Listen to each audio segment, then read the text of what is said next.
Well, hello everyone. Today we're going to continue on our chapter 9, the tension steel members chapter, and we're going to focus at this lecture on the black shear strength. The black shear strength is one of the most important topics in this chapter due to its details and some other attribute that we'll go over to make sense of the tensile members and how they act with each other. So what is the black shear? Black shear is when two connected elements fail. It could be one fails or both of them fail at the same time. In other words, a piece of these connections will tear out. And again, it could be one piece or two pieces. Looking at this figure, looking at this figure 9.7, for instance, we have a gust plate here with an angle connected to by 3 bolts, as you can see here. Let's assume, let me pull up my pen. Let's assume we have this connection is being tensioned or being pulled in this direction, and we have this gust plate here. Either it's fixed rigid or another force is pulling in this direction. Now what will happen? First, we know that B and C area is at tension, and A and B is a shear effect. In other words, the shaded area will fail in two ways, either in a tension, which is here, or in shear. So then the failure element, as we have covered from the previous lectures, is either going to be through the gross yielding area or rupture. But in either way, this failure shaded area here, whether it's tension or shear, it could be on this element, the steel angle, or the gust plate. It depends.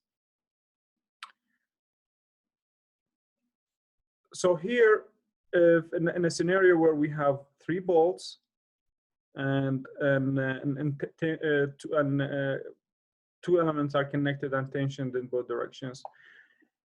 In this scenario here, let's assume we have the same gust plate, we same steel angle here, but with 6 bolts in this area.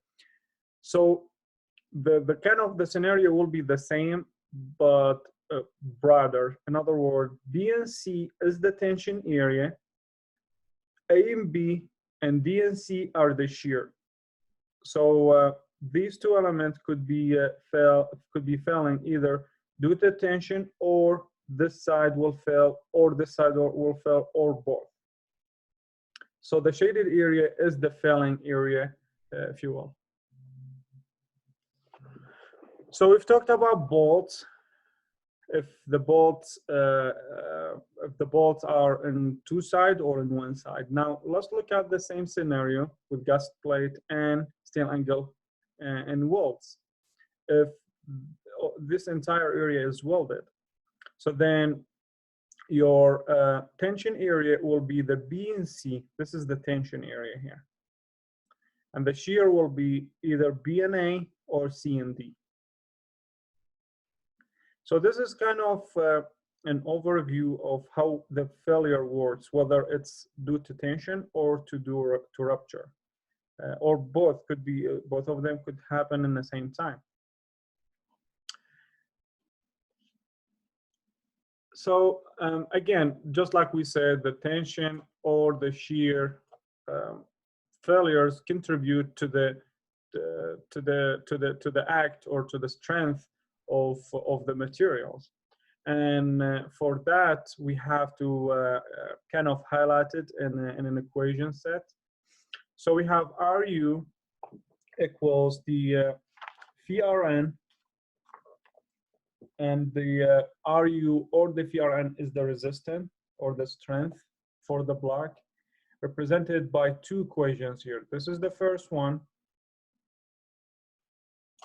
and this is the second one. So we'll have to determine both of them and compare. And this side should be less or equal to this side. So we have the phi. The phi here is the resistance factor, which is 0.75.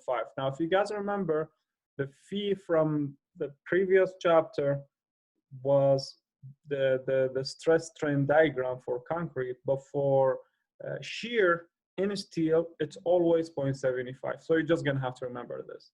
Then you have 0.6 times the FU, which is the FU here and the FY here. You find them from table 9.1, page 176.